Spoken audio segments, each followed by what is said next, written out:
Dysfunctional family is of 5 types. If you have this type of family, you know someone has this type of family, they need help. Number 1, the substance abuse family. They are the family who take drugs.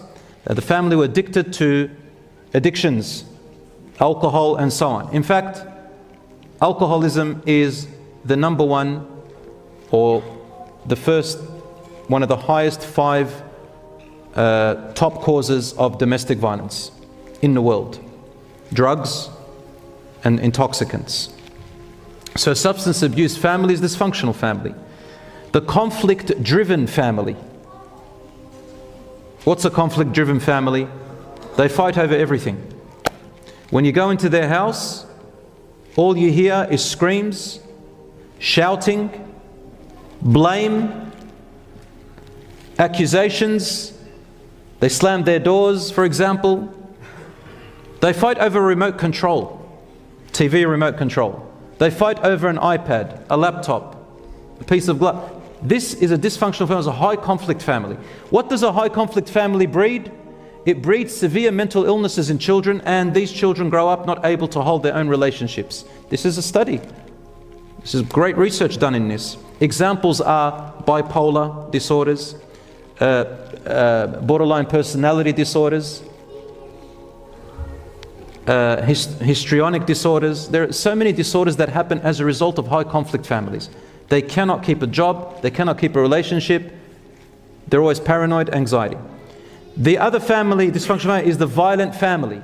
Violent. You go to their house, all you hear are things being broken, shattered. You find holes in the walls, you find holes in the doors, there are bruises. There's always someone running away. Subhanallah. The violent family. That's a dysfunctional family. These children will grow up. These children, brothers and sisters, will run away and find their identity somewhere else. They will hate themselves and hate the day that they were born. That's how they are.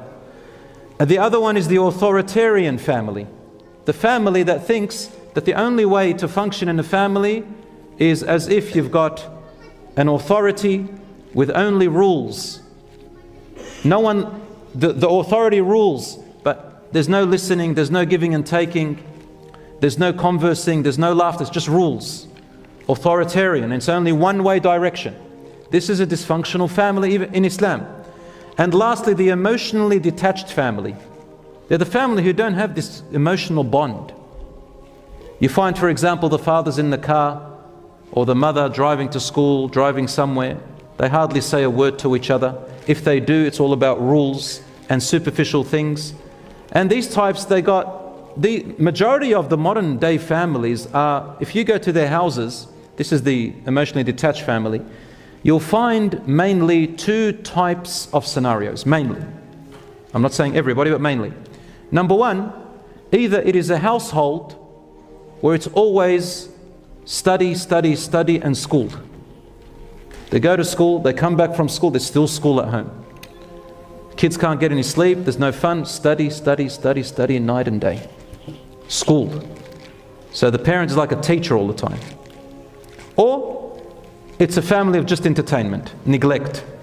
Always on their devices, there's nothing to do, mum and dad are on their phone, the other child's on the TV, or they're on their iPads, or they're on something night and day.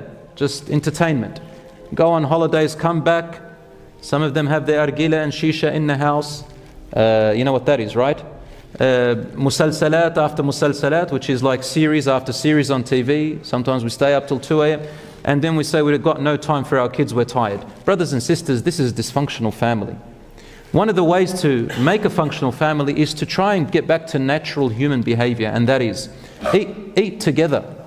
Eat together, it is a sunnah. When you eat together, you converse together and put your devices away.